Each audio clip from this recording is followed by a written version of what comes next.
नमस्कार, रीवा 24 न्यूज में आपका स्वागत। मैं हूं रीति। आइए देखते हैं क्या है आज की प्रमुख खबरें। पूर्व विधानसभा अध्यक्ष के नाती का हुआ दुखद निधन। 28 तारीख को पहुंचेगा पार्थिव शरीर। सिवनी में होगा अंतिम संस्कार। होलिकोत्सव में रीवा सांसद व कलेक्टर रीवा की अपील, गोबर की लकड़ी का इस्तेमाल करें और नशे से दूर रहें। पटवारी के आवास में रीवा ईओडब्ल्यू का छापा, मिली आय से अधिक संपत्ति और चेक अनादरण का आरोपी न्यायालय से फरार। इन खबरों को आगे हम विस्तार से देखेंगे।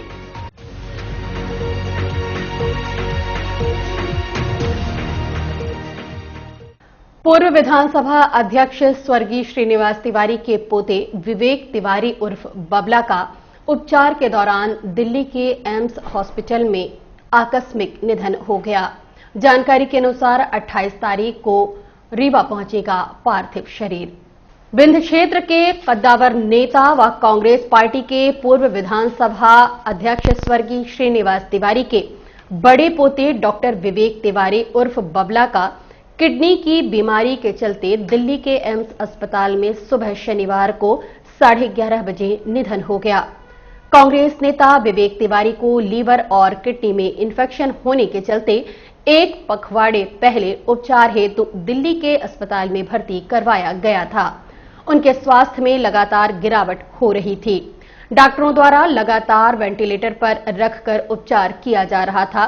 उसके बाद भी स्वास्थ्य में कोई सुधार नहीं हुआ और आज उनका दुखद निधन हो गया। जानकारी के अनुसार पार्थिव शरीर 28 तारीख को एयर एम्बुलेंस से रीवा पहुंचेगा। ग्राम गृह तिवनी में होगा अंतिम संस्कार। सफेद शेर के नाम से जाने जाने वाले कांग्रेस के कद्दावर नेता स्वर्गीय श्रीनिवास तिवारी के 2 पुत्र थे। पहले अरुण तिवारी, जिनके पुत्र विवेक तिवारी थे। अरुण तिवारी की मौत कई वर्षों पहले हो गई थी, जिसके चलते विवेक का पालन पोषण विधानसभा अध्यक्ष द्वारा ही किया गया था। स्वर्गीय श्रीनिवास तिवारी के लाडले व बड़े पोती के रूप में विवेक तिवारी जाने जाते थे। वहीं दूसरे पुत्र सुंदरलाल तिवारी थे, जो कि एक बार सांसद और विधायक भी रहे।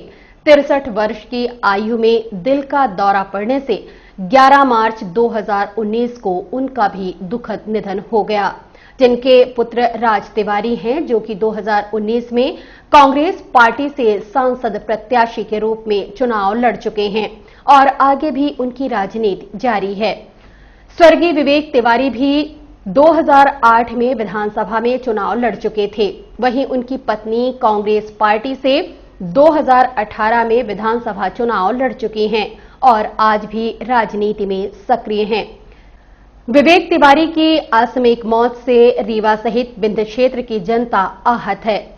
City cable network Rewa 24 channel अपनी संवेदनाएं व्यक्त करते हुए दिवंगत आत्मा को श्रद्धांजलि अर्पित करता है। वहीं इस दुख की घड़ी का सामना करने परिवारजनों को शक्ति प्रदान करे, ऐसी कामना करता है। पटवारी के 2 आवासों पर ईओडब्ल्यू की छापेमार कार्यवाही जारी। अनूपपुर जिले में पदस्थ पटवारी अशोक सोनी के यहां ईओडब्ल्यू रीवा टीम ने कोतमा और अनूपपुर के आवासों में एक साथ छापेमार कार्यवाही की।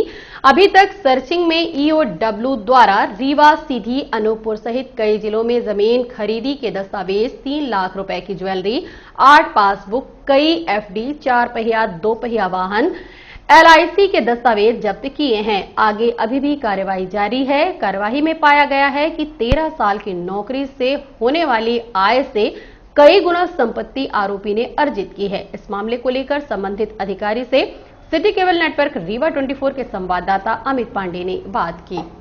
सर्च वारंट प्राप्त करके सर्च की कार्रवाई की गई है। उनका घर कोतमा में है और अनूपपुर में है, 2 जगह है।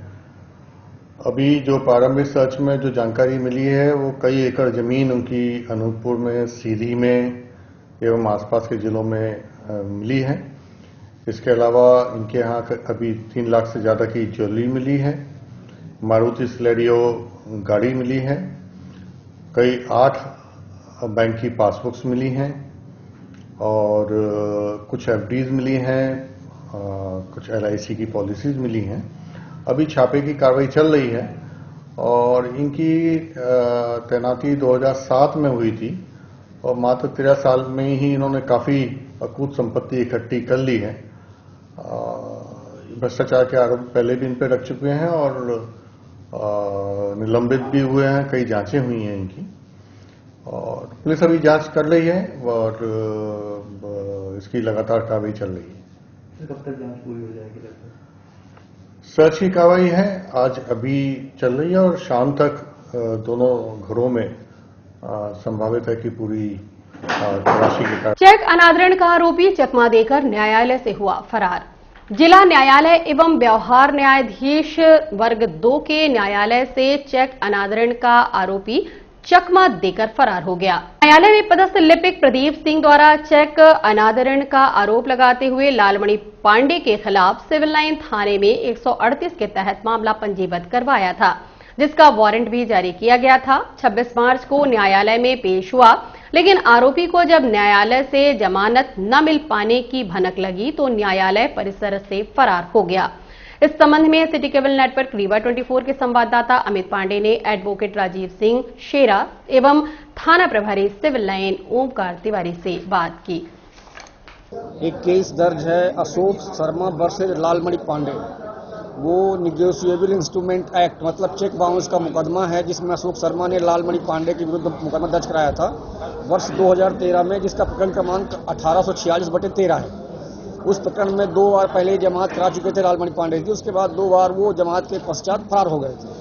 कल जो है उन्होंने ऋचा सिंह के यहाँ सरेंडर किया हुआ था और सरेंडर के बाद जब माननीय न्यायालय ने उनका ऑब्जेक्शन के बाद बेल रिजेक्ट कर दिया तो वो उस कोर्ट से फॉरेबल कोर्ट ने वहाँ के रीडर अपने कोर्ट के रीडर प्रदीप सिंह के द्वारा एक एप्लीकेशन आदेश के द्वारा एक एप्लीकेशन भिजवाया है सिविल लाइन थाने को, जिसमें धारा 224 का मुकदमा लालमणि पांडे के विरुद्ध दर्ज करने का आदेश दिया है। भटलो निवासी लालमणि पांडे था, जिसके विरुद्ध धारा 138 का वारंट जारी था।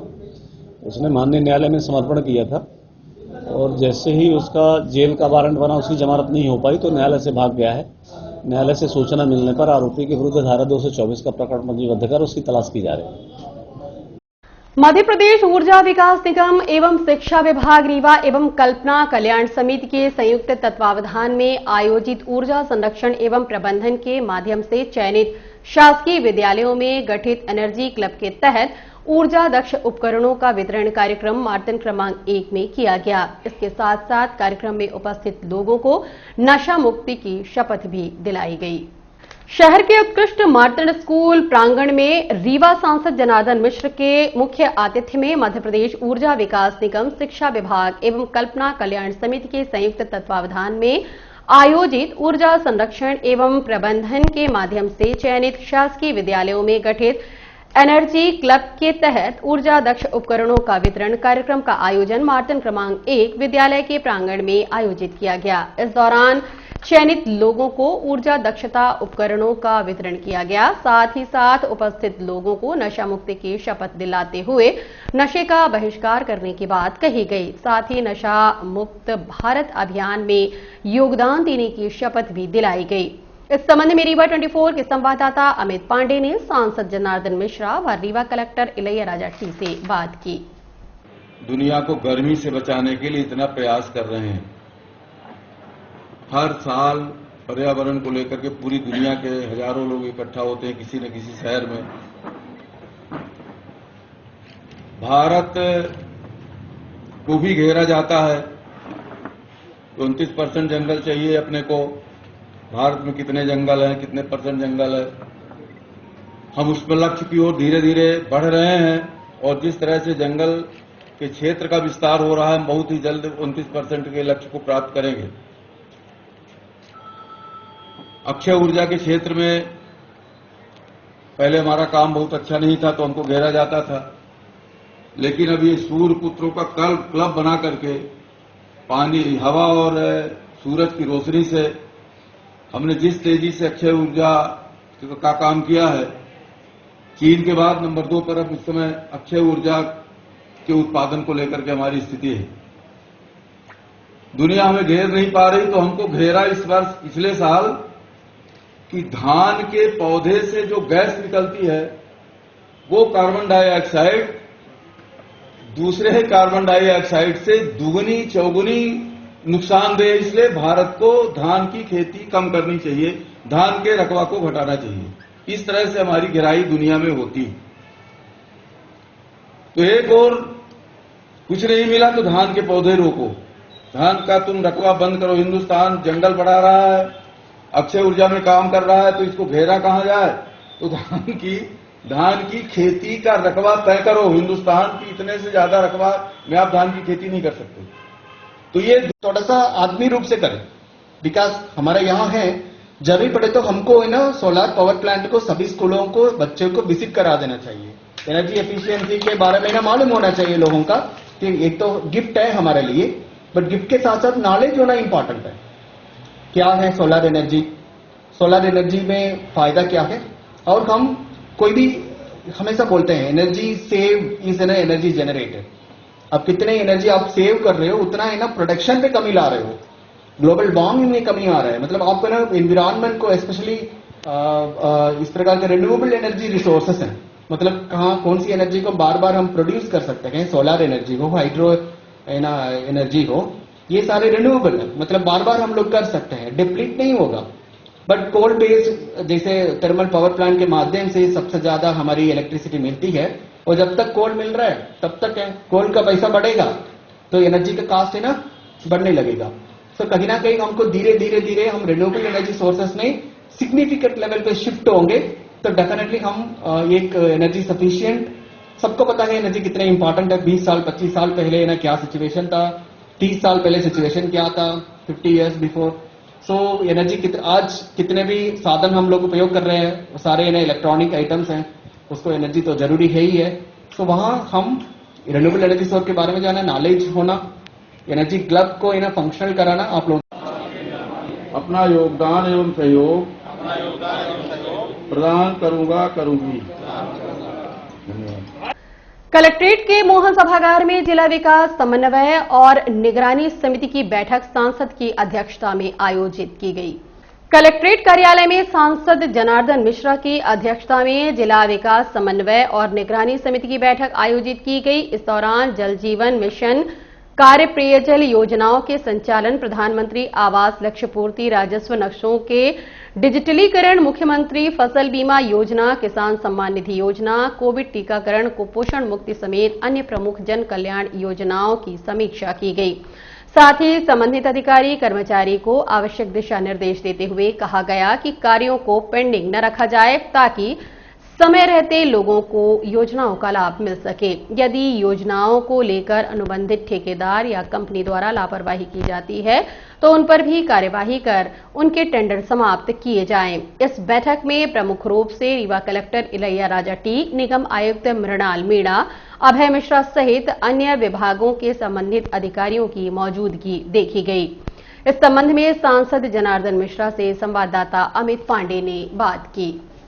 को नल के माध्यम से पानी देने का जो प्रधानमंत्री जी का 2024 तक का लक्ष्य है, जिले में किस तरह से पूरा किया जाए उसकी कार्य योजना और जो काम शुरू हैं। और सबसे पहले अभी तो जो रिपेयरिंग वर्क है, जो पहले से योजनाएं बनी थी वो खराब हो गई हैं, उनको सुधार करके शुरू करना है। दूसरा कदैला एक में काम चल रहा है पूरे जिले में।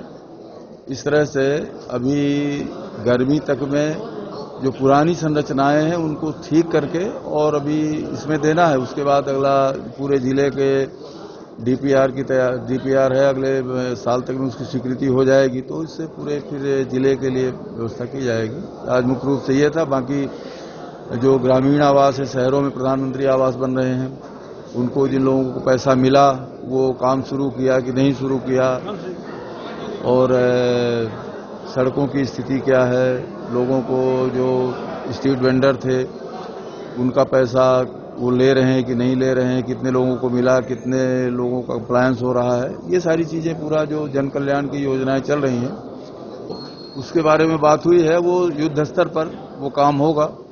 और ये जो अमृत योजना के तहत ये जो अंडरग्राउंड ड्रेनेज का काम है उसके बारे में चर्चा हुई है, और ठेकेदार की बदमाशी की वजह से जो कुछ भी गड़बड़ी हुई है उसको ठीक करने का प्रयास किया जाएगा। इस तरह से नहीं, पीएम आवास का केंद्र से जो पहली लिस्ट सूची में पैसा आना था वो पैसा आया है। वो कई कुछ तीसरी किस्त वालों को मिल रहा है, कुछ दूसरी किस्त वालों को मिल रहा है, कुछ पहली किस्त वालों को जा रहा है।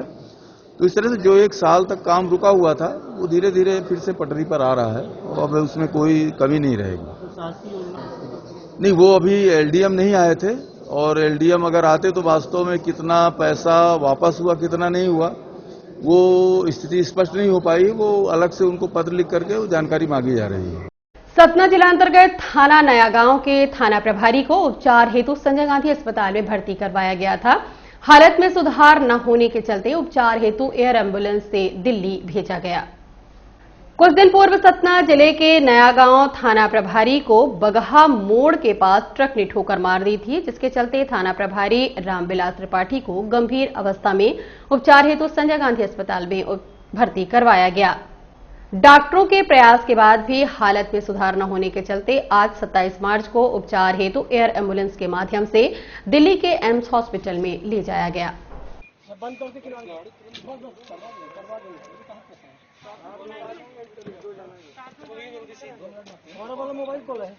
और अब मिलते एक छोटे से ब्रेक के बाद। हड्डी जोड़ एवं रीढ़ रोग तथा स्त्री रोग एवं प्रसूति रोग का इलाज एक ही छत के नीचे। विघ्नहर्ता hospital and trauma centre, hotel landmark के पास, रतहरा, रीवा। डॉक्टर संतोष सोनी, पूर्व चिकित्सक, बॉम्बे हॉस्पिटल, मुंबई। हड्डी जोड़ एवं रीढ़ रोग विशेषज्ञ, छोटे चीरे एवं दूरबीन विधि द्वारा हाथ तथा पैर की हड्डियों का ऑपरेशन। गठियाबात, जटिल एवं बिगड़े हुए फ्रैक्चर का बेहतर इलाज करते हैं डॉक्टर संतोष सोनी। विघ्नहर्ता हॉस्पिटल ट्रॉमा सेंटर में ही स्त्री एवं प्रसूत रोग विशेषज्ञ डॉक्टर शैलजा सोनी भी उपलब्ध हैं, जिनकी देखरेख में नॉर्मल डिलीवरी, सिजेरियन ऑपरेशन एवं बच्चेदानी से संबंधित ऑपरेशन की बेहतर सुविधा। संतानहीन दंपत्ति तत्काल संपर्क करें। विघ्नहर्ता hospital and trauma centre, hotel landmark के पास, रतहरा, रीवा।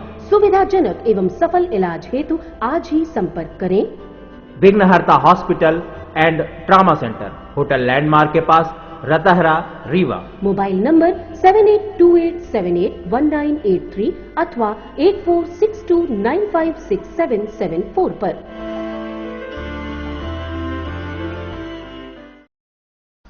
होलिका दहन में पेड़ पौधे की जगह गोबर की लकड़ी का इस्तेमाल कर गौवंश की जीवन निर्वाह में योगदान करने एवं नशे से दूर रहकर भाईचारे के साथ त्योहार मनाने की अपील सांसद व रीवा कलेक्टर ने शहरवासियों से की है। प्रायः देखा गया है कि होलिका दहन में पेड़ पौधों को लोग जलाते हैं, जो कि पर्यावरण के लिए घातक है, जिसको मद्देनजर रखते हुए इस वर्ष गौशाला के पदाधिकारियों द्वारा गाय के गोबर की लकड़ी का निर्माण किया गया, जिससे पर्यावरण भी संरक्षित होगा। वहीं दूसरी तरफ गौशाला में बेसहारा गौवंश के जीवन निर्वाह में योगदान दिया जा सकता है। लकड़ी व गोबर से बने उपले लक्ष्मणबाग गौशाला और बसामन मामा गौवंश अभ्यारण्य में उपलब्ध हैं, जिसकी कीमत 20 रुपए प्रति किलो निर्धारित की गई है।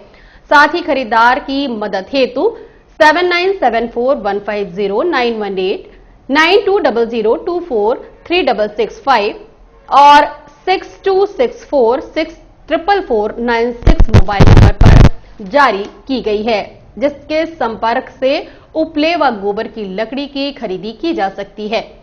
इसका होलिका दहन के दौरान इस्तेमाल करने से पर्यावरण संरक्षित होगा, साथ ही गौवंश के निर्वाह में योगदान भी मिलेगा। इस दृष्टिकोण से रीवा कलेक्टर इलैया राजा टी ने जिलावासियों से गोबर की लकड़ी व गोबर के उपले होलिका दहन के दौरान उपयोग करने की अपील की है।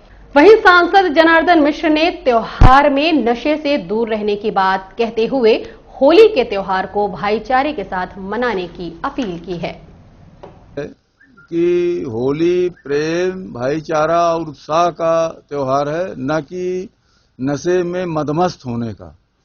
और हमने ये मान लिया है कि होली का मतलब है नशा करो, मदमस्ती में रहो और उससे अशांति फैलती हो, प्रेम भाईचारे में एक रुकावट पैदा होती।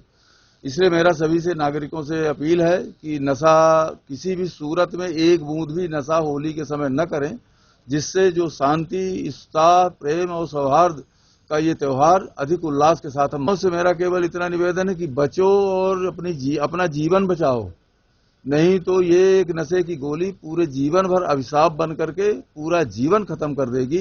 अभी तो नौजवानी में कुछ समझ में नहीं आता, लेकिन धीरे धीरे उम्र बढ़ने पर ये नशा दीमक है और ये खत्म करके रहेगा। इसलिए अगर अपना जीवन प्यारा है, अपनी जिंदगी हम अच्छे से जीना चाहते हैं, स्वस्थ जीवन जीना चाहते हैं, समृद्ध जीवन जीना चाहते हैं, तो नशे से दूर रहें। इस बार हमारी लक्ष्मण बाग और बसमन मामा 2 गौशाला है, वहाँ हम लोग अतिरिक्त गोकास्ट बनाने के मशीन से इंस्टॉल किए हैं। गोकास्ट बनाए जा रखा है। लगातार हम लोगों से अपील कर रहे हैं कि लोग लकड़ी और चीज़ें चलाते हैं, मतलब उसके कारण प्रदूषण भी फैलता है, बट ये आसानी से सस्ती से मिल रही है। सो लोगों से अनुरोध है कि दोनों संस्था से निर्धारित दर से आप लोग प्राप्त कर सकते हैं और बिना प्रदूषण का गोकास्ट यूज करते हुए होली मना सकते हैं। और अब चलने से पहले एक नजर आज की प्रमुख खबरों पर। पूर्व विधानसभा अध्यक्ष के नाती का हुआ दुखद निधन। 28 तारीख को पहुंचेगा पार्थिव शरीर, सिवनी में होगा अंतिम संस्कार। होलिकोत्सव में रीवा सांसद व कलेक्टर रीवा की अपील, गोबर की लकड़ी का इस्तेमाल करें और नशे से दूर रहें। पटवारी के आवास में रीवा ईओडब्ल्यू का छापा, मिली आय से अधिक संपत्ति। और चेक अनादरण का आरोपी न्यायालय से फरार। आज की खबरों में बस इतना ही। नई खबरों के साथ हम होंगे पुनः उपस्थित। इजाजत दीजिए रीति को। नमस्कार।